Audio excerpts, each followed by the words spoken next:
সম্মানিত মুসল্লিয়ানে কেরাম,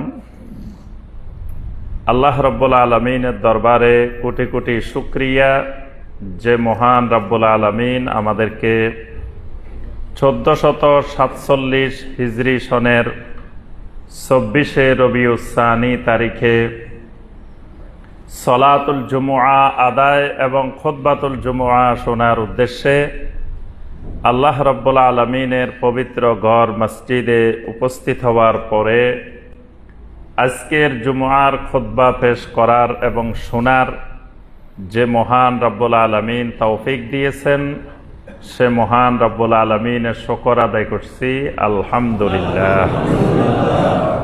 সম্মানিত মুসল্লিয়ানে কেরাম, আজকে আমাদের জুমুআর খুতবার বিষয়বস্তু আমাদের সকলেরই নিত্য সঙ্গী, আমাদের সকলেরই পরিচিত একটি গুরুত্বপূর্ণ বিষয়। সেটি হলো কাবাইহুর রিবা, অর্থাৎ রিবার মন্দ পরিণতি। তো এই বিষয়টি সম্পর্কে আমরা সবাই কম বেশি জানি, কিন্তু রিবাকে আমরা যেভাবে জানি সেটা বিস্তারিত জানা না, সেটা আমরা হালকা হালকা আমরা জানি। রিবা মানে আমরা সুদ বুঝি। রিবা কোরআন সুন্নাহর যেই ভাষা পরিভাষা, রিবা আমরা বাংলায় মনে করি এটা সুদ, কিন্তু আসলে রিবা মানে সুদ না। রিবার অনেকগুলা ধরনের মধ্য থেকে একটা সুদ। রিবা আরো ব্যাপক। তো রিবা এটা নবী সাল্লাল্লাহু আলাইহি ওয়াসাল্লামের সময় জাহেলি যুগে দুই ধরনের রিবা হইতো। বর্তমানে পৃথিবীতে প্রায় 100 ধরনের উপরে রিবা আছে। তাহলে বোঝা যায় এই রিবা এত ব্যাপক বিস্তৃতি লাভ করছে, অনেকেই বুঝতে পারে না এটা রিবা। সূক্ষ্ম সূক্ষ্মভাবে রিবা মুসলিমদের রন্ধ্রে রন্ধ্রে শিকড়ে শিকড়ে ঢুকে পড়ছে, কিন্তু অনেকে বুঝতে পারে না যে আমার ইনকামের মধ্যে, আমার উপার্জনের মধ্যে রিবা আছে, বা আমি সুদ খাইতেছি। উনি নিজেও সুদখোরকে অপছন্দ করে, সুদ খাওয়াকে অপছন্দ করে, কিন্তু দেখা গেছে নিজে সুদ খাইতেছে, কিন্তু বুঝতেছে না যে সুদ খাইতেছে, কারণ রিবা সম্পর্কে তার বিস্তারিত ব্যাপক জ্ঞান নাই। এজন্য এই বিষয়টা সম্পর্কে আমাদের জানাটা জরুরি। তবে এই জানাটা আধা ঘন্টার খুতবায় সব জানা সম্ভব না।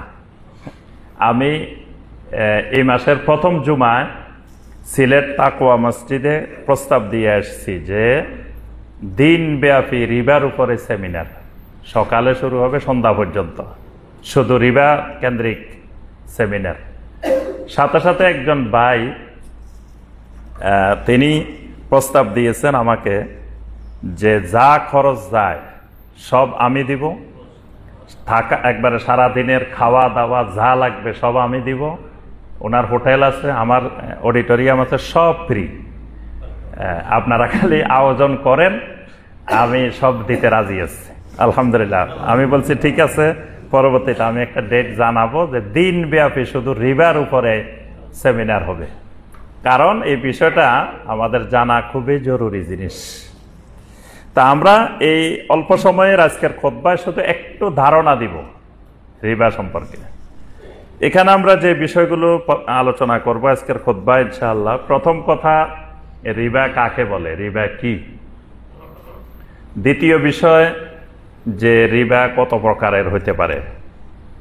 তৃতীয় বিষয় রিবার মন্দ পরিণতি, রিবার দ্বারা ঈমান আমলের কি ক্ষতি হয়, এটা সামান্য একটু আমরা আলোচনা করব। এরপরে কয়েকটা বিষয় সংক্ষেপে বলবো যেগুলা রিবার মডার্ন অ্যাপ্লিকেশন, মানে আধুনিক ধরন, যেটা নবী সাল্লাল্লাহু আলাইহি ওয়াসাল্লামের যুগে বা সাহাবায়ে কেরামের যুগে, তাবেঈনদের যুগে এরকম রিবা তেমন একটা হইতো না, বর্তমানে এটা বেশি হয়। এরকম কয়েকটা শুধু আমি একটু ধারণা দেওয়ার চেষ্টা করব ইনশাআল্লাহ। প্রথমে আমরা আসি যে রিবা কাকে বলে। রিবা রিবা মানে হলো জিয়াদা। রিবার অর্থ হলো জিয়াদা। জিয়াদা মানে বাড়া, বৃদ্ধি পাওয়া। তো আল্লাহ রাব্বুল আলামিন সূরা আল বাকারার 275 নম্বর আয়াতে কারিমে বলছেন, ওয়া আহাল্লাল্লাহুল বাইআ ওয়া হাররামার রিবা। আল্লাহ রাব্বুল আলামিন বাইকে, ব্যবসা বাণিজ্যকে হালাল করেছেন, রিবাকে আল্লাহ সুবহানাহু ওয়া তাআলা হারাম করে দিয়েছেন। তো বাই আর রিবা একটা আরেকটার বিপরীত, কিন্তু একটা আরেকটার সাথে অঙ্গাঙ্গিভাবে জড়িত। মানে বাইয়ের মধ্যে রিবা হয়, রিবার মধ্যে বাই হয়, দুটা কিন্তু একটার সাথে একটা জড়িত, কিন্তু একটা হালাল আর একটা হারাম। বাইয়ের মাধ্যমেও সম্পদ বাড়ে, রিবার মাধ্যমেও সম্পদ বাড়ে। তবে একটা মৌলিক পার্থক্য হলো রিবার মধ্যে শুধু জিয়াদা, বাইয়ের মধ্যে জিয়াদাও আছে, নোকসানও আছে। ব্যবসা করতে গেলে লাভও হইতে পারে, ক্ষতিও হইতে পারে, লোকসানও হইতে পারে, কিন্তু রিবার মধ্যে কোনো লোকসান নাই, শুধু লাভই আছে। এটা হলো একটা মৌলিক পার্থক্য। আরো অনেক ধরনের পার্থক্য আছে। ব্যবসা করতে হলে তার যেমন মূলধন বিনিয়োগ করতে হয়, তার মেধা বিনিয়োগ করতে হয়, শ্রম বিনিয়োগ করতে হয়। সে রাত্রে ঘুম গেলেও ঘুমের মধ্যে শুধু ব্যবসা বাণিজ্য স্বপ্নে দেখে, তার 24 ঘন্টাই এটার পিছনে থাকে। আর রিবা শুধু একটা বিনিয়োগ করতে হয়, মূলধন বিনিয়োগ করতে হয়, তার মেধা, শ্রম, অন্যান্য কিছু আর বিনিয়োগ করা লাগে না। সে শুধু স্বপ্নের মধ্যে অঙ্ক কষে যে মাস শেষ হইলে 30 তারিখে 1 কোটি টাকা এত হবে, 2 মাস পরে এত হবে, 1 বছর পরে এত হবে, এই শুধু হিসাব কষে। এইটাই শুধু সে স্বপ্নে দেখে আর সবসময় এটার মধ্যেই থাকে। কারণ ক্ষতির কোনো সম্ভাবনা সে চোখে দেখে না, তাহলে তার টেনশন নাই, টেনশন ফ্রি। কিন্তু যে ব্যবসা করে সে কিন্তু সবসময় এই টেনশনে থাকে যে যে কোনো সময় যদি আমার একটু গাফলতি হয়, অসতর্ক হই, বিশাল আকারের ক্ষতি হয়ে যাওয়ার সম্ভাবনা আছে। তো এই বাই এবং রিবা দুটার মধ্যে আরো অনেক তফাৎ আছে। আল্লাহ রাব্বুল আলামিন একটাকে হালাল করছেন, আরেকটাকে হারাম করেছেন। তাহলে রিবা মানে স্বাভাবিকভাবে শুধু বাড়ে বাড়ে, এটাকে বলা হয় রিবা। আলী রাদিয়াল্লাহু তাআলা আনহু, আমরা তাকে সবাই চিনি, যিনি বড় মাপের সাহাবী, বড় মাপের তিনি একজন আলেম সাহাবী, এলেমের দিক থেকে অনেক ঊর্ধ্বে একজন সাহাবী এবং খোলাফায়ে রাশেদিনের অন্যতম একজন খলিফায়ে রাশেদা। তিনি রিবার সংজ্ঞা দিতে গিয়ে বলেন, কুল্লু কারদিন জাররা মানফাআতান ফাহুয়া রিবা।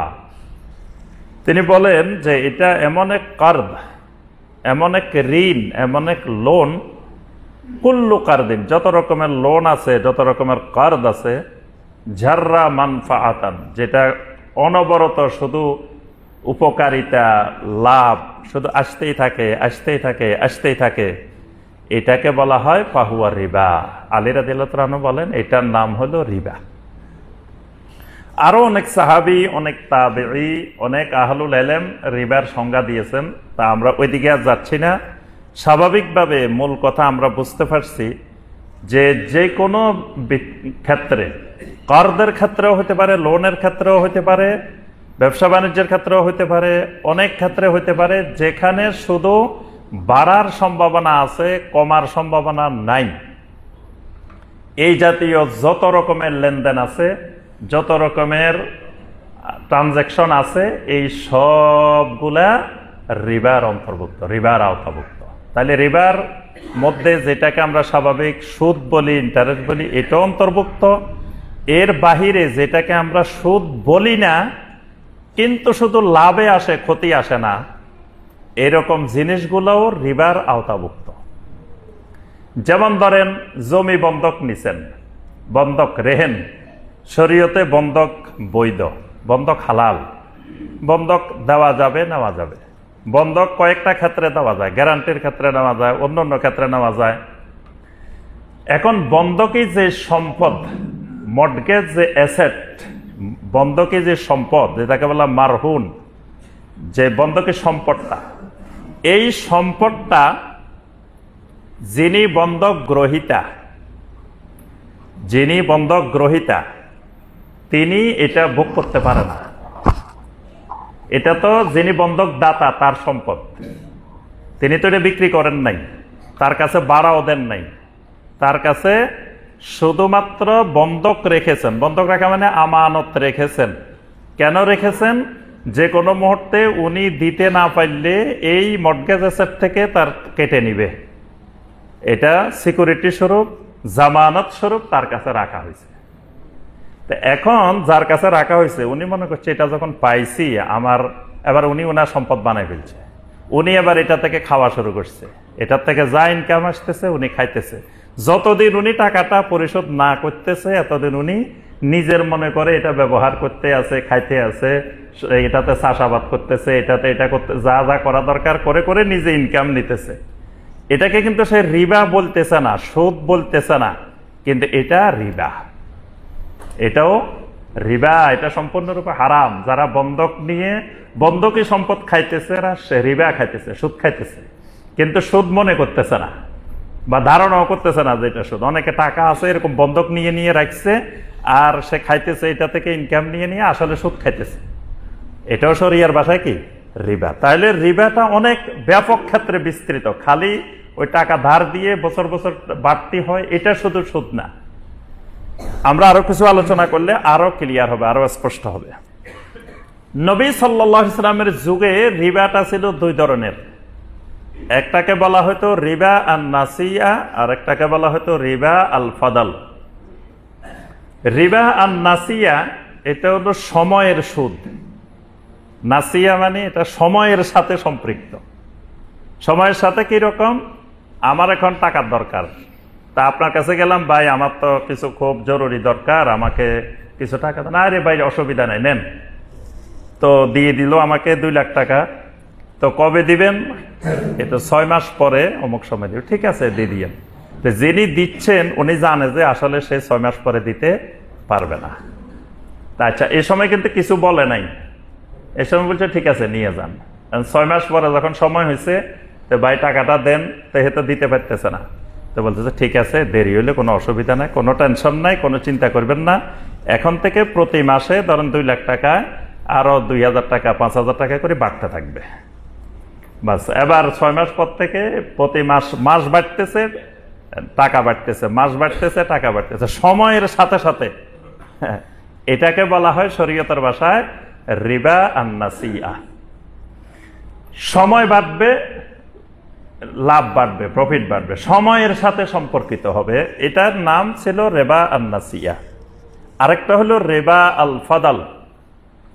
রিবা আল ফাদাল হলো স্বাভাবিক লেনদেন, নগদ লেনদেন হইতেছে।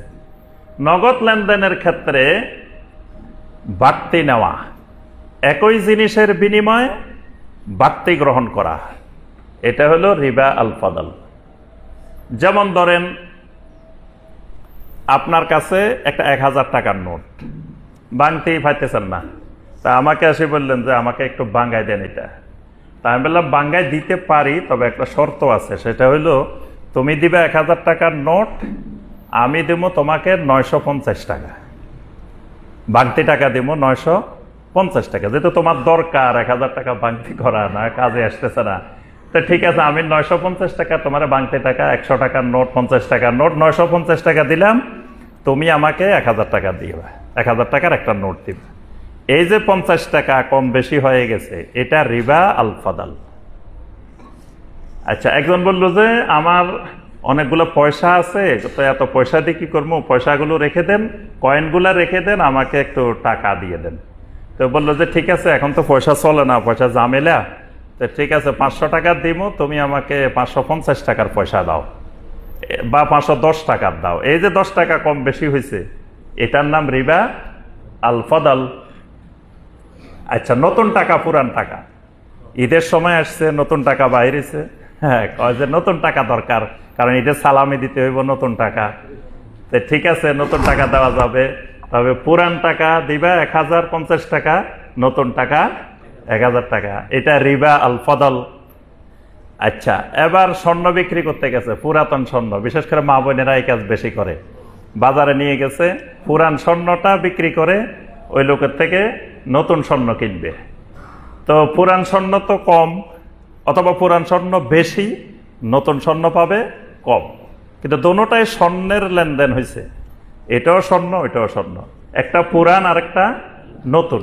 তো পুরানটা দিছে ধরেন 3 ভরি, নতুন পাইছে 2 ভরি। এই যে 1 ভরি কম বেশি হয়েছে, রিবা আল ফদল। স্বর্ণের লেনদেন যখন হবে সেটা নতুন না পুরাতন মুখ্য বিষয় না, সমান সমান হইতে হবে। মিসলান বেমিসলিন, ইয়াদান বিয়াদিন। একটা হলো সমান সমান, নবী সাল্লাল্লাহু আলাইহি ওয়াসাল্লাম বলে দিয়েছেন সমান সমান, মিসলান বেমিসলিন। আর একটা হলো ইয়াদান বিয়াদিন, নগদ। বাকিতে স্বর্ণ বিক্রি করা জায়েজ নেই। এটার 3 জিনিস বাকিতে বিক্রি করা যাবে না। একবারে এই বৈঠকেই দোনো পক্ষের আদান প্রদান, কাউন্টার ভ্যালুর সাথে সাথে কমপ্লিট করতে হবে, এখানেই মজলিসে করতে হবে। 3 জিনিস কি কি? গোল্ড, সিলভার, কারেন্সি, স্বর্ণ, রূপা, টাকা। এগুলার নগদ বেচা কিনা রিবা, মানে বাকি বেচা কিনা হলে রিবা হয়ে যাবে। এটা নগদ বেচা কিনা, এবং নগদ মানে খালি নগদ না।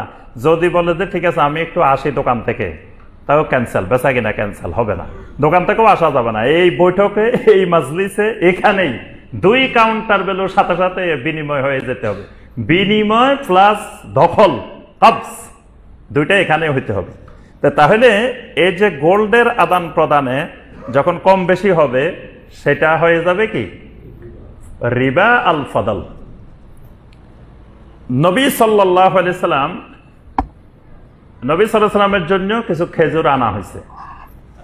সাহাবী উবাদা ইবনে সামিত রাদিয়াল্লাহু তাআলা আনহু বলেন, উতিয়া রাসূলুল্লাহ সাল্লাল্লাহু আলাইহি ওয়াসাল্লাম বিতামরিন।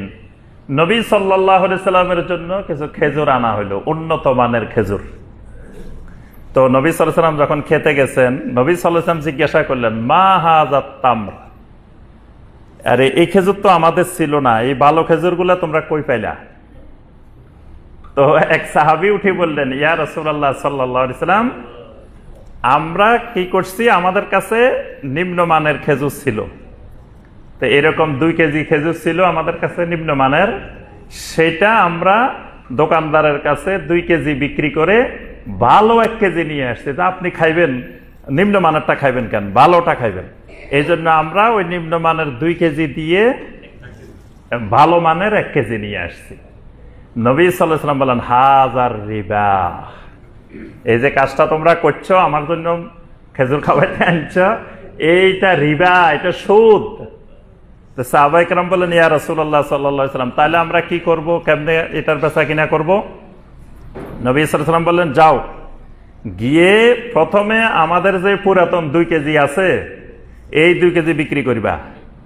যে কারো কাছে ওই ভালো খেজুরওয়ালাও কিনতে পারে, অন্যও কিনতে পারে। আবার যদি শর্ত করে ভালো খেজুরওয়ালা, যে 2 কেজি যদি আমার কাছে বিক্রি করো তাহলে এই দামে পাইবা, অন্য জায়গায় বিক্রি করলে এই দামে কিন্তু পাইবা না, এটাও রিবা। এরকম কোনো শর্ত থাকা যাবে না। তুমি উন্মুক্ত ভাবে যে কোনো জায়গায় তোমার 2 কেজি বিক্রি করো, আগে বিক্রি করার পরে ইশতারু লানা মিন হাযি, এরপরে তুমি ওই টাকা দিয়ে এবার যাই তার থেকে 1 কেজি ভালো খেজুর নিয়ে আসো, তো কোনো অসুবিধা নাই, এটা তোমার রিবা হয় নাই। কিন্তু তুমি যখন ওই খেজুরের বিনিময় করবা, নবী সাল্লাল্লাহু আলাইহি ওয়াসাল্লাম 6টা জিনিসের নাম ধরে বলছেন, আয-যাহাবু বিয-যাহাব, ওয়াল ফিদ্দাতু বিল ফিদ্দা, ওয়াল বুররু বিল বুররি, ওয়াশ শাঈরু বিশ-শাঈরি, ওয়াত তামরু বিত-তামরি, ওয়াল মিলহু বিল মিলহি। স্বর্ণের পরিবর্তে স্বর্ণ, রূপার পরিবর্তে রূপা, তারপরে গমের পরিবর্তে গম, জবের পরিবর্তে জব, খেজুরের পরিবর্তে খেজুর, লবণের পরিবর্তে লবণ। এগুলা ফামান জাদা আও ইস্তাজাদা ফাকাদ আরবা, এগুলার মধ্যে বিনিময়ের ক্ষেত্রে যেটা বাড়তি হবে বা বাড়ানোর চেষ্টা করবে, এটার নাম রিবা, এটা সুদ। তাহলে আমরা বুঝতে পারলাম রিবা আল ফদলটা কি। রিবা আল ফদল হলো এইরকম একই জিনিসের যখন বিনিময় হবে তখন কম বেশি হওয়া যাবে না, সেম হইতে হবে। সেটা নতুন না পুরাতন না কি এটা দেখার বিষয় না। কিন্তু যদি 2 জিনিসের বিনিময় হয় তখন আলাদা হতে পারবে। যেমন ধরেন সৌদি রিয়াল, বাংলাদেশের টাকা, 2 দেশের মুদ্রা, এবার কম বেশি হইলে কোনো অসুবিধা নেই। কিন্তু বাংলাদেশি টাকা যখন বিনিময় হবে সমান সমান, এটা যদি ইউএস ডলার, এটা আপনি আবার কম বেশি করতে পারেন, সেটা আলাদা জিনিস। তো এই যে নবী সাল্লাল্লাহু আলাইহি ওয়াসাল্লামের যুগে রেবা ছিল দুই ধরনের, রেবা আন নাসিয়া, রেবা আল ফদল। এখন কিন্তু রেবা বলছে কত প্রকার, 100-র উপরে আছে। বর্তমান দুনিয়াতে অসংখ্য ধরনের রিবা আছে। এবার আসেন সংক্ষিপ্তভাবে আমরা রিবার অপকারিতা, রিবার সাথে সম্পর্ক রাখলে অসুবিধাটা কি একটু জানা দরকার, তাইলে আমরা বুঝতে পারবো যে এটা কি সাংঘাতিক এক জিনিস, ঈমান আমলের জন্য কত বড় ক্ষতিকর। আমরা সকলেই জানি আল্লাহ রাব্বুল আলামিন মাদককে হারাম করেছেন, 3 বার আয়াত নাজিল করছেন, মানে 3 দফা 3 পর্যায়ে আয়াত নাজিল করে মাদক হারাম হয়েছে।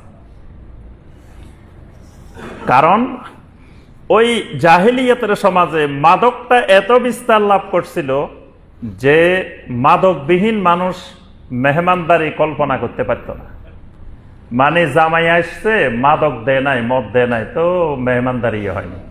বেয়াই আসছে মাদক দেয় নাই টেবিলে, তো মেহমানদারি হয়নি।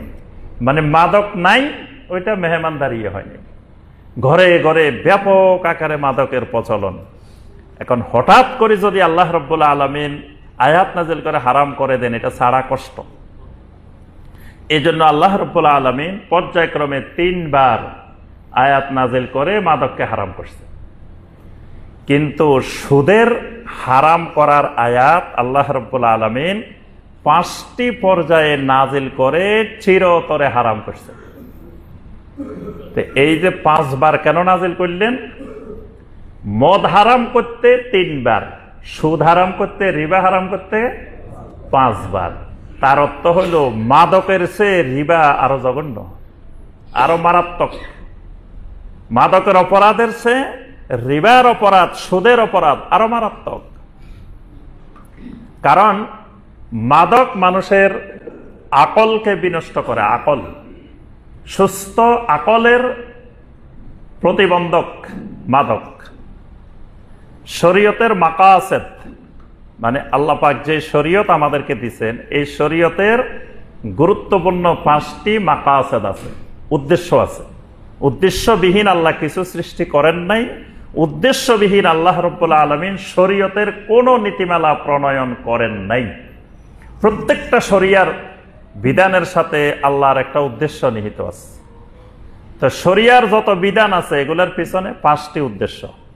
একটা হলো হিফজুন নফস, বান্দাকে রক্ষা করা, বান্দার জানের হেফাজত।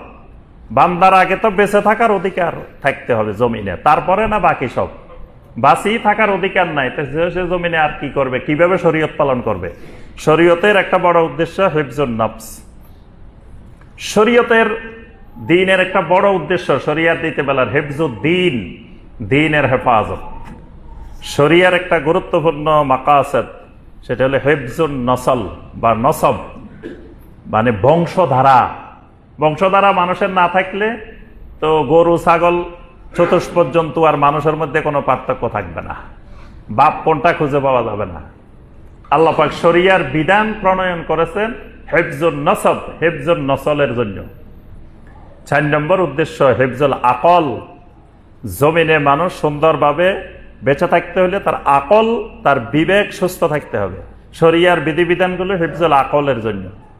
আরেকটা গুরুত্বপূর্ণ বিধান হিফজুল মাল, কারণ বান্দার জীবনের সাথে মালের সম্পর্ক আছে। মাল ছাড়া শরীয়ত পালন করা যায় না। টাকা ছাড়া, অর্থ ছাড়া শরীয়তের একটা বিধানও আপনি পালন করতে পারবেন না। প্রত্যেকটা শরিয়ার বিধানের সাথে অর্থের সম্পর্ক আছে। এই যে আমরা জুমার নামাজ পড়তে আসছি, এখানের সাথে অর্থের সম্পর্ক আছে, অনেক সম্পর্ক আছে। এই যে মসজিদটাতে পড়তে আসছে, মসজিদটা বিল্ডিং করা লাগছে, এসি করা লাগছে, ফ্যান লাগছে, কত জিনিস লাগছে, এগুলো সবগুলোর সাথে টাকা, মালের, অর্থনীতির সম্পর্ক আছে। তারপর আমরা যে নামাজ পড়তে আসছি, গোসল করা লাগছে, আগে গোসল করতে গেলে সাবান লাগছে, পানি লাগছে, কত কিছু লাগছে, এগুলো টাকা বাদে আসে নাই। তারপরে আপনার এই যে পাঞ্জাবি পড়ছেন আজকে, ভালো পাঞ্জাবি পরে, ভালো পোশাক পরে আসছেন, তো ভালো পোশাকই টাকা ছাড়া আসে? টাকা লাগে। তারপরে আপনার পরিষ্কার পরিচ্ছন্নতা, এই শরিয়ার যত বিধান আছে, সিয়াম পালন করবেন, সাহারি খাইতে হবে, ইফতার করতে হবে, তো টাকা বাদে সাহারি ইফতার আসবে। তারপরে আপনার হজ করবেন, অর্থের সম্পর্ক, জাকাত দিবেন অর্থের সম্পর্ক। এভাবে শরিয়ার যত বিধান আছে সবগুলোর সাথে অর্থের সম্পর্ক আছে, মালের সম্পর্ক। এই জন্য আল্লাহ পাক সূরা আলে ইমরানের 14 নম্বর আয়াতে আল্লাহ পাক বলছেন, যুয়্যিনা লিন-নাসি হুব্বুশ শাহাওয়াতি মিনান নিসাই ওয়াল বানিনা ওয়াল কানাতিরিল মুকান্তারাতি মিনাজ যাহাবি ওয়াল ফিদ্দা ওয়াল খাইলিল মুসাওওয়ামাতি ওয়াল আনআমি ওয়াল হারস যালিকা মাতাউল হায়াতিদ দুনিয়া ওয়াল্লাহু ইনদাহু হুসনুল মাআব। দুনিয়াটাকে আল্লাহ সুশোভিত করছেন কয়েকটা জিনিস দিয়ে। প্রথমত নেশা, যুয়্যিনা লিন-নাসি হুব্বুশ শাহাওয়াত মিনান নেশা, এগুলাকে আল্লাহ শাহওয়াত বলছেন। শাহওয়াত, হুব্বুশ শাহওয়াত মানে বান্দার কাছে ফিতনাটা দুই ধরনের আসে। এই সূত্রটা মনে রাখবেন যে বান্দার কাছে, ইমানদারের কাছে ফিতনা আসে দুই দিক থেকে। ফিতনা আসার দুইটা মেইন রাস্তা, একটা হলো হুব্বুশ শাহাওয়াত আর একটা হলো শুবহাত। একটা শাহওয়াত আর একটা শুবহাত। শুবহাতের ফিতনা আসলে ঈমান নষ্ট হয়, শাহওয়াতের ফিতনা আসলে আমল নষ্ট হয়। দুইটাকে ধ্বংস করে। একটা ধ্বংস করে ঈমান, এটা হলো শুবহাতের ফিতনা। আরেকটা ধ্বংস করে আমল, এটা হলো শাহওয়াতের ফিতনা। তো এই আয়াতে আল্লাহ বলছেন হুব্বুশ শাহওয়াত, এইগুলো শাহওয়াতের জিনিস দুনিয়াতে। ঈমানদারদেরকে আল্লাহ পাক সতর্ক করে দিয়েছেন, এগুলার ফাঁদে যদি পড়ো তো তোমার সব শেষ। এক নম্বর মিনান নেসা, নারী। নারীর ফিতনায় যে পড়ছে হে শেষ। এই জন্য নবী সাল্লাল্লাহু আলাইহি ওয়াসাল্লাম বলেছেন, বানি ইসরাইল সর্বপ্রথম দুনিয়াতে ফিতনায় পড়ছে নারী গঠিত ফিতনা। ইত্তাকুদ দুনিয়া ওয়াত্তাকুন নেসা। নবী সাল্লাল্লাহু আলাইহি ওয়াসাল্লাম বলেন, দুনিয়াকে ভয় করো, নারীকে ভয় করো। মানে সাবধান, দুনিয়ার ব্যাপারে সাবধান, নারীর ব্যাপারে সাবধান। কারণ বনি ইসরাইলের প্রথম ফিতনা নেমে আসছিল কানাত ফিন নেসা, নারী। এই জন্য আল্লাহ পাক বলছে তোমাদের কাছে শাহওয়াতের প্রথম ফিতনা নারী। ওয়াল বানিন, সন্তান সন্ততি, জনবল, ক্ষমতা। বানিন অনেক ব্যাপক। এরপরের গুলো সব মাল। ওয়াল কানাতিরিল মুকান্তারাতি মিনাজ যাহাবি ওয়াল ফিদ্দা, রাশি রাশি স্বর্ণ রূপা। তারপরে ওয়াল খাইলিল মুসাওয়ামা, চিহ্নিত ঘোড়া। চিহ্নিত ঘোড়া মানে গাড়ি ঘোড়া। বর্তমানে গাড়ি আছে না, এগুলো সবগুলোর ইঞ্জিন দেখবেন, এটা 7 হর্স, এটা এত ঘোড়ার ইঞ্জিন, এটা এত ঘোড়ার ইঞ্জিন। এই ঘোড়া মানে এই ইঞ্জিনের ফিতনা। এটাকে আল্লাহ বলছে ওয়াল খাইলিল মুসাওয়ামা ওয়াল আনআম, চতুষ্পদ জন্তু, ওয়াল হারস, শস্য ক্ষেত্র। এই সবগুলা দেখেন প্রথম নারী আর সন্তান সন্ততি ভরে যা আছে সবগুলো সম্পদের মালের কথা বলছেন। তাহলে ইমানদারের কাছে মালটা গুরুত্বপূর্ণ বিষয়। এই মালের ভিতরে শরিয়ার মাকাসিদ হিফজুল মাল, মালকে সংরক্ষণ করা। এই সংরক্ষণের জন্যই আমরা যে পয়েন্টটা বলতেছিলাম যে মদ হারাম করা হয়েছে 3 বার আয়াত নাজিল করে, কিন্তু সুদ হারাম করা হয়েছে 5 বার আয়াত নাজিল করে। কেন? মদের দ্বারা শরিয়ার একটা মাকাসিদ নষ্ট হয়। শরিয়ার একটা মাকাসিদ মানে হিফজুল আকল, আকল সুস্থ থাকে না, মদের দ্বারা আকল বিনষ্ট হয়। কিন্তু আপনার রিবার দ্বারা শরিয়ার 5টা মাকাসিদ নষ্ট হয়ে যায়। 5টা মাকাসিদ কেমনে? প্রথম কথা হিফজুন নফস, ব্যক্তির বেঁচে থাকার অধিকার। অনেক মানুষ সুদের তাড়নায় শেষ পর্যন্ত আত্মহত্যা করে। সে দুনিয়াতে বেঁচে থাকলেও মানে সে চায় যে বেঁচে না থাকলে ভালো হইল, কয় যে দুনিয়াতে থাকার চেয়ে আমার না থাকা ভালো। মানে এটা তার হিফজুন নফসের ওই অধিকারটা, শরিয়ার নীতিমালাটা, এটা তার ক্ষতিগ্রস্ত হয়। বেঁচে থাকলেও সে সুস্থ বেঁচে থাকতে পারে না। তারপরে তার এই ক্ষেত্রে হেফজুন আকল, আকলেরও ক্ষতিগ্রস্ত হয়। আকলের কেমনে ক্ষতিগ্রস্ত হয়? সুদখোর হইল পাগলের মতো। মাও চিনে না, বাপও চিনে না, ছেলেও চিনে না, মেয়েও চিনে না, ভাইও চিনে না, বোনও চিনে না, হে খালি টাকা চিনে। এর আকল বিকৃত হয়ে যায়, সুদখোরের আকল বিকৃত হয়। কিয়ামতের ময়দানে সুদখোরের জন্য পাগলের মতো দাঁড়াবে। সূরা আল বাকারা 275 নম্বর আয়াত, আল্লাযীনা ইয়াকুলুনার রিবা লা ইয়াকুমুনা ইল্লা কামা ইয়াকুমুল্লাযী ইয়াতাখাব্বাতুহুশ শাইতানু মিনাল মাস মানে যাকে শয়তান স্পর্শ করেছে সে পাগল হয়ে গেছে, হতভম্ব হয়ে গেছে, ঝিনে ধরা মানুষের মতো কিয়ামতের ময়দানে সুদখোর এইভাবে দাঁড়াবে। দেখলে বোঝা যাবে ও এটা আমাদের অমুক সাপ, ওই যে সুদখোর অমুক অমুক। কারণ কি, হে দুনিয়াতে তার আকল নষ্ট হয়ে যায়। সে তখন আত্মীয় চিনে না, ভাই চিনে না, কেউ চিনে না, খালি টাকা চিনে। সুদখোরের অবস্থাটা এরকম হয়ে যায়। তাহলে আকল, শরীয়র যে মাকাসদ, আকল নষ্ট করে ফেলায়। বংশধারা নষ্ট করে। বংশধারা কেমন নষ্ট করে দেখবেন, সুদের টাকার জন্য বোরে পাঠাই দিচ্ছে আরেক জায়গায়, যাও ওখান থেকে সুদের টাকা নিয়ে আসো। তো বউ যাই অমুক ব্যাংকের থেকে টাকা আনতে গেছে, এখানে বা যে যেমন মনে চায় তারে ব্যবহার করতেছে। তাহলে বংশধারাও নষ্ট হওয়ার সম্ভাবনা আছে এটার মধ্যে। এবং জাহিলি যুগে এই কাজ হইতো, কয় ঠিক আছে তুমি তো টাকা দিতে পারতেছো না, তো তোমার বউটা এক সপ্তাহের জন্য দিয়ে দাও, তা তোমার সুদ মাফ। তাহলে যে বংশধারা নষ্ট হওয়ারও, মানে শরিয়ার এই মাকাসেদ নষ্ট হওয়ারও সম্ভাবনা আছে। তারপরে আরেকটা আমরা বলছি কি, হেফজুদ্দিন, দিন তো ধ্বংস হয়। মানে অভাব মানুষকে কুফরির নিকটবর্তী করাই দেয়। নবী সাল্লাল্লাহু আলাইহি ওয়াসাল্লাম বলেন, আল ফাকরু ইয়াকাদুল কুফরা, যে দারিদ্রতা এমন এক জিনিস এটা মানুষকে কুফরির নিকটবর্তী করে দেয়। কারণ সেই দারিদ্রতার তাড়না এক সময় সে তারে কুফরি করতে বললে সে কুফরিও করতে রাজি হয়ে যায়। এবং যখন কেউ ঋণগ্রস্ত হয় তখন সে মিথ্যা কথা বলে, সত্য কথা আর বলে না। এই টাকা কবে দিবেন, এই তো আগামী সপ্তাহে দিয়ে দিচ্ছি। আসলে আগামী সপ্তাহ না, কত সপ্তাহে দিবে না তার ঠিকই নেই। তারপরে একজন আমার কাছে একদিন মাসালা জিজ্ঞেস করতে আসছে, কয় শাইখ একটা মাসালা বলেন তো। আমি কি মাসালা? কয় ধরেন আমার পাওনাদারেরা ফোন দিছে, খালি আমাকে খুঁজে।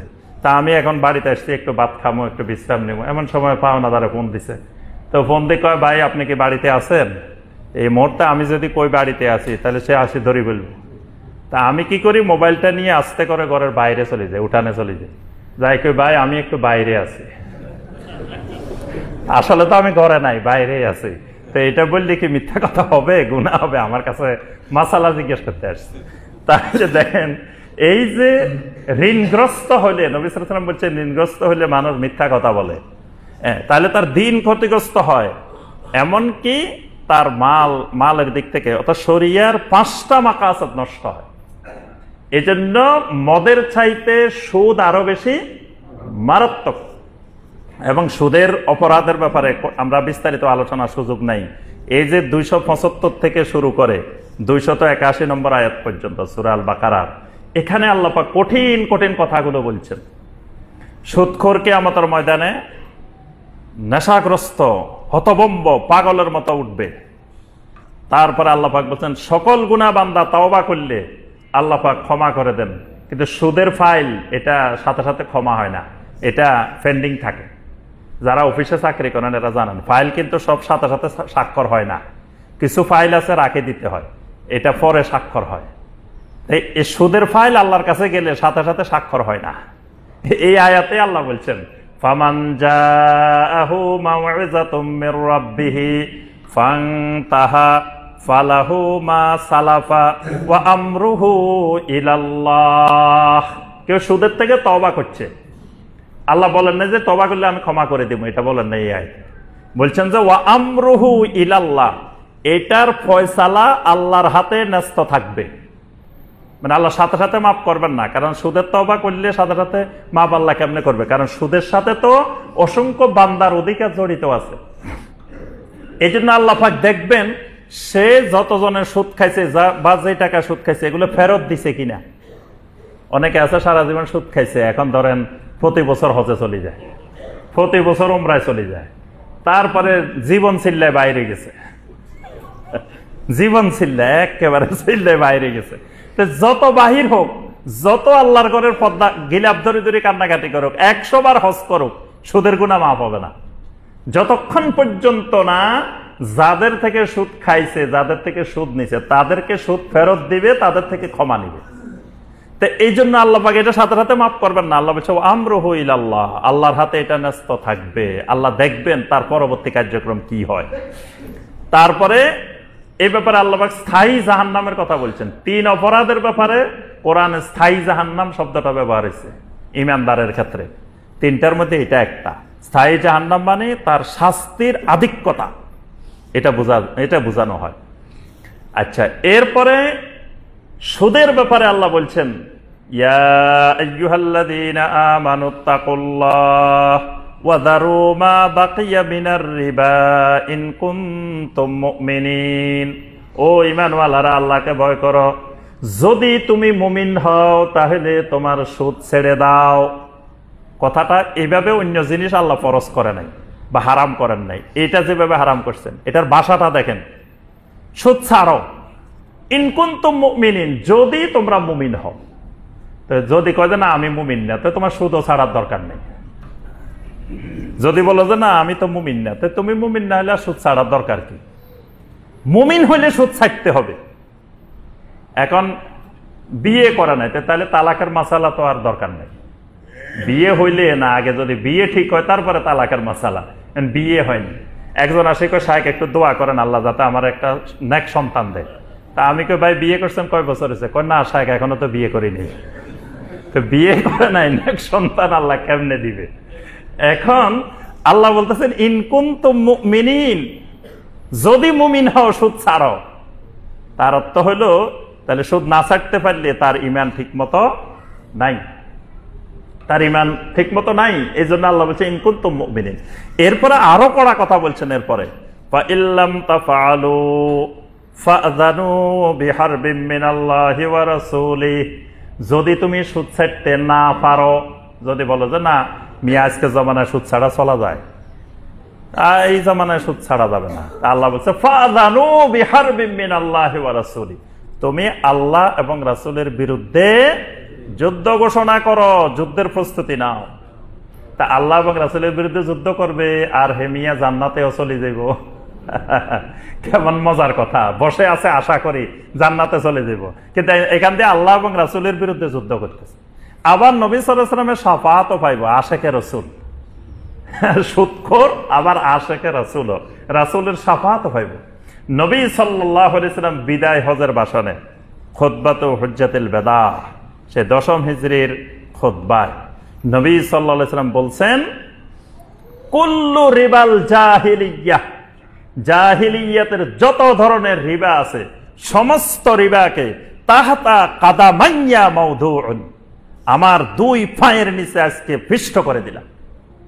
আরাফার ময়দানে নবী সাল্লাল্লাহু আলাইহি ওয়াসাল্লাম দাঁড়িয়ে যে খুতবা দিয়েছেন, ওই খুতবার মধ্যে বলছেন কিয়ামত পর্যন্ত আমার উম্মত থেকে সুদকে আমার 2 পায়ের নিচে পৃষ্ঠ করে দিলাম। তো এখন নবী সাল্লাল্লাহু আলাইহি ওয়াসাল্লাম পায়ের নিচে এটাকে দাফন করে গেছে, আশেকে রাসূলেরা এটারে আবার বাইর করে নিয়ে আসছে, আবার সুদ মুসলমানদের মধ্যে আবার সুদ চলে আসছে। আবার এমনি সবাই আশেকে রাসূল, রাসূলের খুব আশেক, কিন্তু রাসূল যেটা দাফন করছে উম্মত এটা আবার তুলে নিয়ে আসছে। তাহলে আমরা বুঝতে পারি এটা কত মারাত্মক। জেনার চাইতে সুদ মারাত্মক, জেনার চাইতে সুদ মারাত্মক।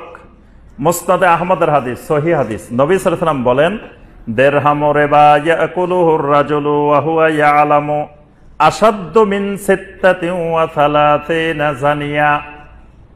কোন ব্যক্তি যদি জেনে শুনে 1 দিরহাম পরিমাণ সুদ খায়, জেনে শুনে, বেশি না, খালি 1 দিরহাম, 1 দিরহাম সুদ খাইছে, নবী সাল্লাল্লাহু আলাইহি ওয়াসাল্লাম বলেন আশাদ্দু, এটা মারাত্মক কঠিন, মিন 36 জানিয়া, 36 বার জেনা করার চাইতে বেশি অপরাধ। নাউযুবিল্লাহ, 36 বার জেনা করলে যে গুনাহ হইতো 1 দিরহাম সুদ খাইছে, এটার দ্বারা তার থেকে বেশি গুনাহ হয়েছে। তাইলে এবার বুঝেন জেনার রেবার গুনাহটা, সুদের গুনাহটা কত মারাত্মক।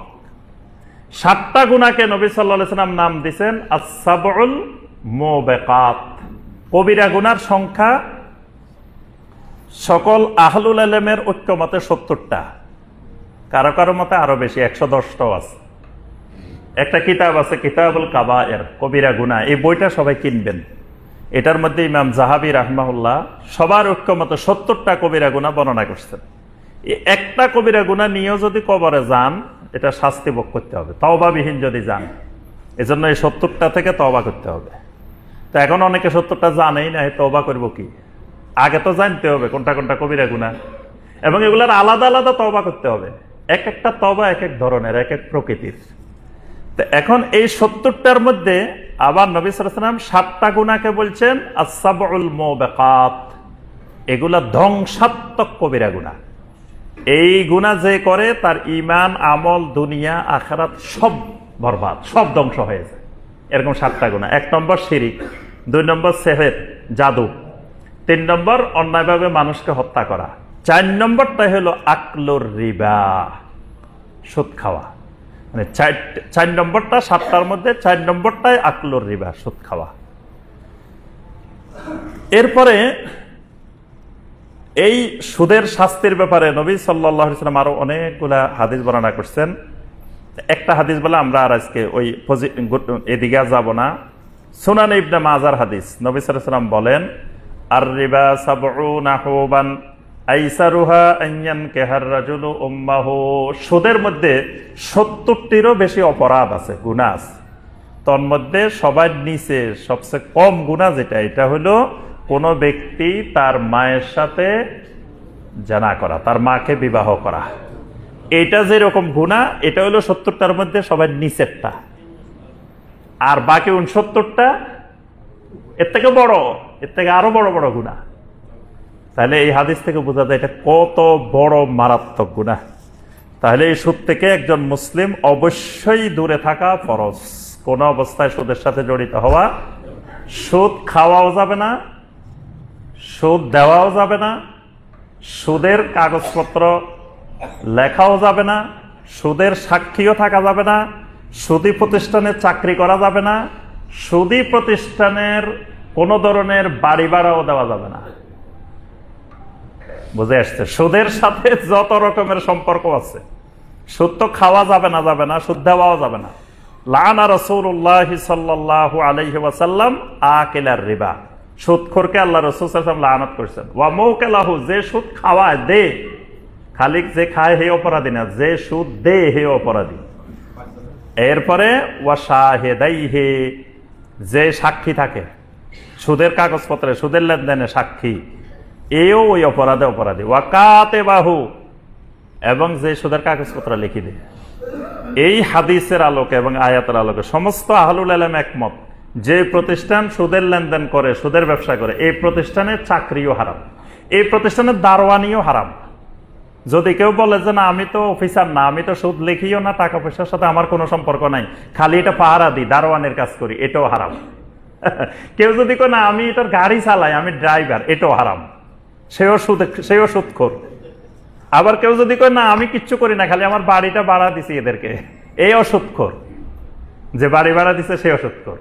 অর্থাৎ যত রকমের সম্পৃক্ততা আছে এটার সাথে, কেউ যদি এই প্রতিষ্ঠানের মালামাল বহন করে, গাড়িতে করে, এটাও হারাম, তার এই ভাড়াও হারাম। অর্থাৎ যত রকমের সম্পৃক্ততা আছে এগুলো একজন ইমানদারকে অবশ্যই পরিত্যাগ করতে হবে। এবার আসুন সর্বশেষ কয়েকটা পয়েন্ট বলে আমরা শেষ। এটা হল আধুনিক যে সুদের কতগুলো ধরন। একটা তো আমরা সবাই জানি যে লোন নিয়ে সেটা টাকা বাড়ায় দেওয়া, এটা আমরা সুদ সবাই চিনি। আর এমন কয়েকটা আমরা কথা বলবো যেগুলো বেচা কিনার ক্ষেত্রে বিভিন্ন ক্ষেত্রে হয়ে থাকে। কোন ব্যক্তির জন্য কোন একটা কাজে সুপারিশ করলেন, এই সুপারিশের বিনিময়ে হাদিয়া, এটা সুদ। সুপারিশের বিনিময়ে হাদিয়া। ধরেন একজনের চাকরির জন্য একটা সুপারিশ করছেন, তার চাকরিটা হয়ে গেছে, হওয়ার পরে সে খুশি হয়ে আসি আপনাকে 10,000 টাকা দিছে, হাদিয়া দিছে। এই 10,000 টাকা নেওয়া এটা সুদ, এটা রিবা। তারপরে আপনি কোনো এক জায়গায় কারো একটা উপকার করে দিচ্ছেন, এই উপকারের জন্য সে আসি আপনাকে একটা হাদিয়া দিছে, এটা রিবা। আচ্ছা, আরেকজনকে আপনি লোন দিচ্ছেন, কইছে ভাই কোনো সুদ টুদ দেওয়া দরকার নেই, তুমি নাও কর্জে হাসান, পরে আমাকে ফেরত দিয়ে দিও। তো হে করলো যে ভাই যেহেতু সুদ নিবে না, তা এক কাজ করে, ইলিশ মাছের সময় আসছে, ইলিশ মাছ এক পেয়া পাঠাই দিই, আমের সময় আসছে, আম পাঠাই দিই। মানে মাসে মাসে খালি পাঠায় বিভিন্ন জিনিস, এগুলো সব রিবা। কেউ কারো থেকে যখন কর্জে হাসান দিবে, তখন এটা পরিশোধ হওয়ার আগ পর্যন্ত কোনো ধরনের কোনো হাদিয়া দেওয়া যাবে না। যদি আগের থেকে হাদিয়া দেওয়ার লেনদেন না থাকে, মানে আমার থেকে টাকা নিছেন কিন্তু আমারে হয়তো আগেও আপনি হাদিয়া দেন সব সময়, ওইটা ভিন্ন জিনিস, ওইটা দেওয়া যাবে। কিন্তু আগে দিতেন না, এখন লেনদেন হওয়ার কারণে, কর্জে হাসানার কারণে দিতে আছেন, তাহলে বোঝা যাচ্ছে ওইটা ওই কারণে দিতেছেন, এই কারণে এটা কিন্তু রিবা, এটাও সুদের আওতাভুক্ত, এগুলো সুদ। নবী সাল্লাল্লাহু আলাইহি ওয়াসাল্লাম স্পষ্ট বলেছেন, মান শাফাআ লি আখিহি বিশাফাআতিন ফা উহদিয়া লাহু হাদিয়া, কেউ যদি কারোর জন্য এরকম সুপারিশ করে তার কোনো ভাইয়ের জন্য, তাকে যদি কোনো হাদিয়া দেওয়া হয়, এটা তার জন্য হারাম, এটা নেওয়া যাবে না। এটা নিতে হবে সওয়াবের উদ্দেশ্যে, সুপারিশটা করতে হবে বা উপকারটা করতে হবে সওয়াবের উদ্দেশ্যে, এটার কোনো বিনিময় নিলে তখন এটা রিবার আওতাভুক্ত হয়ে যায়। আচ্ছা, বাইউল মুরাবাহা, মুরাবাহা এটা শরিয়া স্বীকৃত একটা বেচা কেনার পদ্ধতি। শরিয়া সম্মত বেচা কেনাগুলো প্রথমত দুই ধরনের হয়, একটা হলো মুরাবাহা, একটা হলো মুসাওয়ামা। মুসাওয়ামা হলো দর কষাকষি করে বেচা কেনা করা, যেমন আমি কইলাম ভাই এটার দাম এত, আপনি কইলেন না এত দিব না, এত, আমার সাথে আপনি দর কষাকষি করে কিনলেন, আমি বিক্রি করলাম, এটাকে শরীয়তের ভাষায় বলে বাইউল মুসাওয়ামা। আরেকটা হলো বাইউল মুরাবাহা, এটা হলো দর কষাকষি নাই, এটা হলো এত টাকা কিনা 10% আমার লাভ, টোটাল এত হয়েছে, বাস এত দিয়ে আপনি নিয়ে যাবেন, এটাকে বলা হয় বাইউল মুরাবাহা। আমাদের দেশে ইসলামী ব্যাংকিং গুলো যেটা করে সেটা হলো বাইউল মুরাবাহা লিল আমের বিশেরা, মানে ইসলামী ব্যাংকিং গুলো তো ওই মাল কিনি রাখে না জমা করে, আগের যুগে কিন্তু এরকম মাল কিনে জমা করে রাখতো, তারা বিক্রি করতো, এখন তো তারা জমা করে রাখে না। তো তাদের কাছে যাই আপনি একটা জিনিস কেনার জন্য আপনি অনুরোধ করবেন, আবেদন করবেন, অ্যাপ্লিকেশন করবেন, তারা কিনে, তারা সেটা হস্তগত করে তাদের পজিশনে নিবে, দখলে নিবে, নিয়ে লাভ সহকারে আপনার কাছে বিক্রি করবে, এটাকে শরীয়তের ভাষায় বলা হয় বাইউল মুরাবাহা। এই মুরাবাহা লেনদেন শরীয়তে বৈধ। একটা মুরাবাহা হতে পারে, একটা আপনার হাতিতা হতে পারে, মানে লসে বিক্রি হতে পারে, সমান দামে বিক্রি হতে পারে, বিভিন্ন ধরনের হতে পারে। আচ্ছা, কিন্তু বেচার সময় বলে দিলাম যে শোনো, এটা 10% লাভ সহ হয় হলো ধরো 5,000 টাকা, এখন দিলে তুমি 6,000 টাকা, যত দেরি করবে তত দাম বাড়বে, 3 মাস পরে দিলে 7,000 টাকা, 6 মাস পরে দিলে এটা 8,000 টাকা, এক জিনিসের 3টা 4টা এরকম দাম ঠিক করে দিলাম, যে 3 মাস পরে দিবে এত, 6 মাসে দিলে এত, 9 মাসে দিলে এত, 1 বছরে দিলে এত, এখানে এগুলো রেবা হয়ে যাবে। মানে একটা জিনিসের বাইয়ে মুরাবাহার ক্ষেত্রে লাভ সহকারে যখন বিক্রি করা হবে তখন একটা দাম নির্ধারণ করতে হবে, একাধিক দাম নির্ধারণ করা যাবে না, এবং সময়ের সাথে সাথে যদি ওইটা বৃদ্ধি করেন তখন এটা রেবার আওতাভুক্ত। আচ্ছা, আরেকটা হলো আলবাই কাবলাল কাবদ, মানে আপনি দখলের আগে, নিয়ন্ত্রণের আগে, নিজের দখলে নিয়ে আসার আগে বিক্রি করে দেওয়া, এটাও রেবা, এটা হারাম। মানে আপনি জিনিসটা বিক্রি করার আগে আপনি বিক্রেতা জিনিসটা কিনে নিজের দখলে নিয়ে আসতে হবে পুরোপুরি, তারপরে বিক্রি করতে হবে। নবী সাল্লাল্লাহু আলাইহি ওয়াসাল্লাম বলছে লা তাবি মা লাইসা ইনদাক, যেটা তোমার দখলে নাই, তোমার নিয়ন্ত্রণে নাই, এটা আরেকজনের কাছে বিক্রি করা যাবে না, এটা হারাম। এক দোকানদারের কাছে গেলেন একটা জিনিস কেনার জন্য, সে বলল তার কাছে নাই, কিন্তু সে আপনাকে বলে নাই তার কাছে যে নাই, সে দাম দর করি সুন্দর মতে আপনার সাথে, সে পরে আরেক দোকান থেকে কিনে আনি আপনাকে দিতেছে, এটা তার জন্য হারাম। সে যদি আরেক দোকান থেকে আনে, আগে আপনাকে বলতে হবে যে ভাই জিনিসটা আমার কাছে নাই, তো আপনি যেই যেই যে যে শর্তে জিনিসগুলো চাইতেছেন এটা ওই আরেক জায়গায় আছে অন্য দোকানে, সেখান থেকে আপনাকে আমি আনি দিতে পারি, এত টাকা লাগবে, এই লাগবে, স্পষ্ট করে যদি বিক্রেতার কাছে ক্রেতার কাছে বলে দেওয়া হয় তাহলে জায়েজ। কিন্তু সে বললো না আপনাকে, সে যে আরেক দোকান থেকে আনি দিবে বা আরেক জায়গা থেকে আনি দিবে, কিন্তু সে বিক্রি করছে, অথচ তার কাছে এটা জিনিসটা নাই, এটা তার জন্য হারাম, এটা রিবা, এটা তার জন্য বৈধ হয় নাই। এই ধরনের অনেক বেচা কিনা আছে। আরেকটা হলো বাইউল ইনা, বাইউল ইনার মধ্যে সুদ থাকে, এটা কিয়ামতের একটা আলামত। নবী সাল্লাল্লাহু আলাইহি ওয়াসাল্লাম কিয়ামতের আগে বাইউল ইনা বেড়ে যাবে। বাইউল ইনাটা কি? এক লোকের নগদ টাকার দরকার, তা এখন সে তো টাকা চাইতেছে, দিতেছে না, তো সে একটা ব্যাংকের কাছে গেছে, যাওয়ার পরে তারা বললো যে ঠিক আছে তোমারে এই জিনিসটা দিয়ে কিনে দিব, একটা গাড়ি কিনে দিব, 10 লাখ টাকা দিয়ে একটা গাড়ি কিনে দিচ্ছে। তো সে গাড়ি দিয়ে কি করবো, তার তো দরকার টাকা, তো সে কি করছে, এই 10 লাখ টাকা দিয়ে গাড়িটা দিছে, সে বাকিতে 10 লাখ টাকা পরিশোধ করব। মানে কিস্তিতে দিব, ধরেন 2 বছরে 3 বছরে 10 লাখ টাকা দিবে। গাড়িটা তো সে নিয়ে গেছে, নিয়ে যায় সে আবার এর কাছে বিক্রি করে দিছে, মানে আবার ব্যাংকের কাছে বিক্রি করে দিছে 8 লাখ টাকা নগদ। আগেরটা ছিল বাকিতে সে কিনছে, এবার একটা নগদে 8 লাখ টাকা, 2 লাখ টাকা কমে বেচে দিছে। এটাতে দুই পক্ষেরই কিন্তু লাভ হয়েছে, কারণ প্রথম পক্ষ যে 10 লাখ টাকা বিক্রি করছে সে তো ধরেন 3 বছরে 10 লাখ টাকা পাইবো, আর এর হলো নগদ টাকা দরকার, এখন সে 8 লাখ টাকা বিক্রি করে দিছে, 2 লাখ টাকা কম হলেও তার অসুবিধা নাই, তার 8 লাখ টাকা পাই গেছে, আর ওই লোকে তো 10 লাখ টাকার গাড়ি পাই গেছে। দুইজনেরই কিন্তু লাভবান হয়েছে, কারণ সে তো 8 লাখ টাকা দিয়ে এখন নগদ কিনছে, কিন্তু সে তো 10 লাখ টাকা 2 লাখ টাকা তো পাইবই, ওইটা তো তার সুদ লাভ অংশ আছেই। এই জাতীয় বেচা কিনাকে শরীয়তের ভাষায় বলা হয় বাইউল ইনা। মানে এখানে আসলে জিনিসটা বেচা কিনা উদ্দেশ্য না, জিনিসটার মাধ্যমে রেখে তাদের মধ্যে সুদের লেনদেন উদ্দেশ্য, জিনিসটা মাঝখান দিয়ে একটা উসিলা। এই জাতীয় বেচা কিনার মাধ্যমে যেটা লাভ হবে, যে বেচা কিনা হবে, এটা রিবা, এটা সুদ। আচ্ছা, এরপরে বাইউল মহাকালা। মহাকালাটা কিরকম? এটাও রিবা। দানের শীষ বাইর হইতেছে, এখনো দান বাইরে নেই, তো এই সময় আপনি বাসা থেকে চাউল বিক্রি করে দিচ্ছেন, যে এখন ধরেন চাউল নেন, ওই দান আসলে আমাকে এত কেজি দান বা চাউল দিয়ে দিবেন। তো এই যে ওখানে এখনো ধান আসবো না আসবো, কি হইব না হইব তারে ঠিক নেই, মানে সেটা এখনো পরিপক্ক হয় নাই, এখনো ধান পাকে নাই, চাউল আসতেও পারে নাও আসতে পারে, তার আগে আপনি এখানে চাউল বিক্রি করে দিচ্ছেন, মানে একজনের কাছে দিচ্ছেন যে হে ফসল আসলে আপনাকে দিবে, এই বেচা কিনাটাও রেবার আওতাভুক্ত। আচ্ছা, আরেকটা হলো গাবান। গাবান গাবান মানে আপনি বিশ্বাস করে এক দোকানদারের কাছে গেছেন যে এই লোকে আমার ঠকাবে না, খুব বিশ্বস্ত, যা দাম তাই রাখবো, ভালো জিনিসে দিব।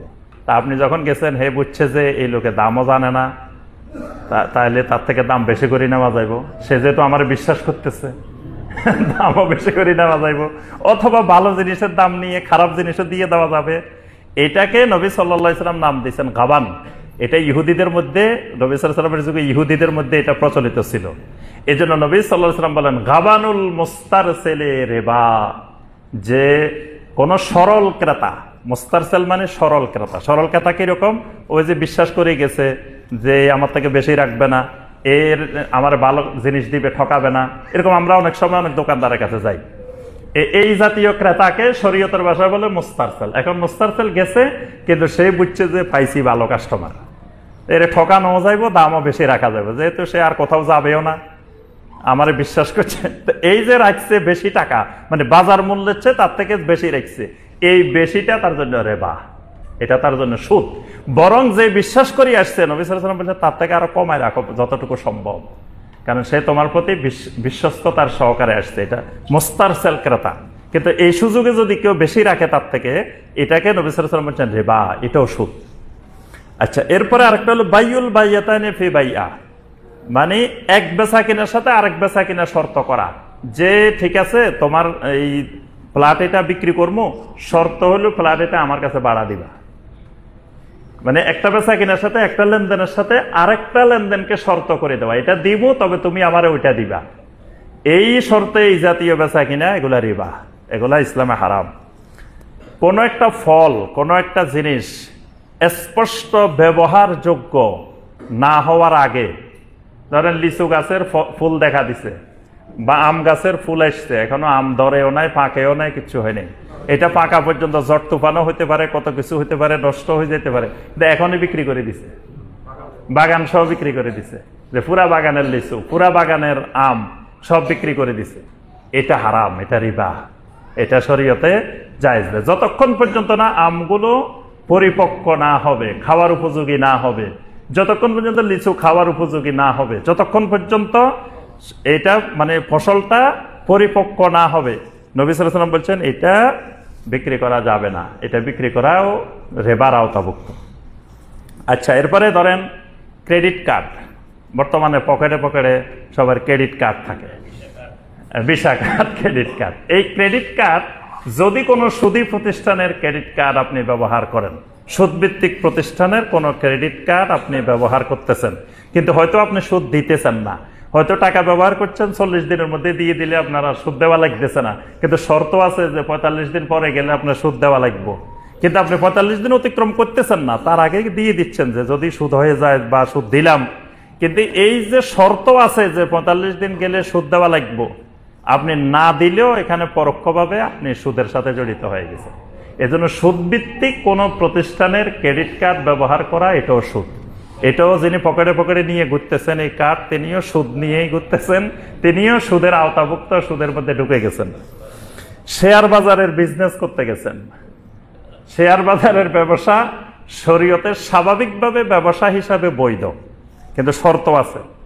একটা শর্ত, যে প্রতিষ্ঠানের শেয়ার কেনা বেচা করবেন এই প্রতিষ্ঠান কোনো হারাম জিনিস ব্যবসা করে না, হারাম জিনিস বানায় না, হারাম জিনিসের ব্যবসা করে না। তারপরে এটা সুদের প্রতিষ্ঠান, তাহলে এটা শেয়ার বেচা কিনা করা হারাম। অথবা এটা সুদের না, হারাম জিনিসের ব্যবসা করে, সিগারেটের ব্যবসা করে বা সিগারেট বানায় বা মাদক বানায় বা এরকম হারাম জিনিস তৈরি করে, তাহলে ওই প্রতিষ্ঠানে শেয়ার বেচা কিনা করাও হারাম। আচ্ছা, আরেকটা হয়েছে হালাল জিনিসের উৎপাদন করে, মানে কোম্পানিটা হালাল জিনিস বানায়, হালাল জিনিসের ব্যবসা করে, কিন্তু কোম্পানিটা কোটি কোটি টাকা সুদ নিয়ে ব্যবসা চালায়, এই প্রতিষ্ঠানেরও শেয়ার লেনদেন করা হারাম। এই প্রতিষ্ঠানের শেয়ার যদি একটা শেয়ারও আপনার থাকে, একটা ইউনিট, আপনি ওই সুদের অন্তর্ভুক্ত, সুদখোরের আওতাভুক্ত হয়ে গেছে যদি আপনার কাছে একটা শেয়ারও থাকে। কারণ ওই যে কোম্পানি যে সুদের লোন নিছে, তো সেই লোন তো আপনিও যেহেতু মালিক, শেয়ার মানে কি আপনি এটার মালিক, অল্প মালিক হন আর বেশি মালিক হন, তা আপনিও তো ওই সুদের অংশীদার। হ্যাঁ, এই জন্য ওই কোম্পানিরও হারাম। তাহলে আপনি যদি শেয়ার বাজারে বাংলাদেশে যে কোম্পানিগুলো আছে এটা হিসাব করলে দেখবেন যে 99 ভাগেই 100 ভাগেই হারাম, সুদ নিয়েই তো ব্যবসা করতেছে এবং কোটি কোটি কোটি টাকা তারা ঋণ খেলাপি, সুদ নিয়ে আর সুদও ফেরত দিচ্ছে না। এরপরে তারা গরমিল দিয়ে হিসাব দেয়, তারপরে শেয়ার বাজারে অনেক জুয়ার কাজ কারবার হয়। এই সব মিলিয়ে এগুলোর সাথে যদি সম্পর্ক থাকে তাহলেও আপনি রেবার সাথে সম্পর্কিত হয়ে গেছেন। আচ্ছা, আরেকটা হলো, আপনি একটু আগে এটা বলছি, আপনি সুদ খানও না, সুদ দেনও না, কিন্তু সুদী প্রতিষ্ঠান বা হারাম পণ্যের প্রতিষ্ঠানকে বাসা ভাড়া দিচ্ছেন, বাড়ি ভাড়া দিচ্ছেন। অমুসলিমকে বাড়ি ভাড়া দেওয়া যায়, তবে শর্ত আছে। অমুসলিমকে শর্ত দিতে হবে এখানে ইসলাম বিরোধী, দিন বিরোধী কোনো কার্যক্রম চলা যাবে না, শরিয়া পরিপন্থী কোনো কার্যক্রম প্রকাশ্যে এখানে করতে পারবে না। তবে তার ধর্মীয় বিষয় কিছু থাকে, সেগুলো সে ভিতরে করতে পারে, কিন্তু বাহ্যিকভাবে সে করতে পারবে না, কিছু শর্ত সাপেক্ষে দেওয়া যাবে। কিন্তু হারাম প্রতিষ্ঠানকে কোনো ক্রমে আপনি ভাড়া দিতে পারবেন না।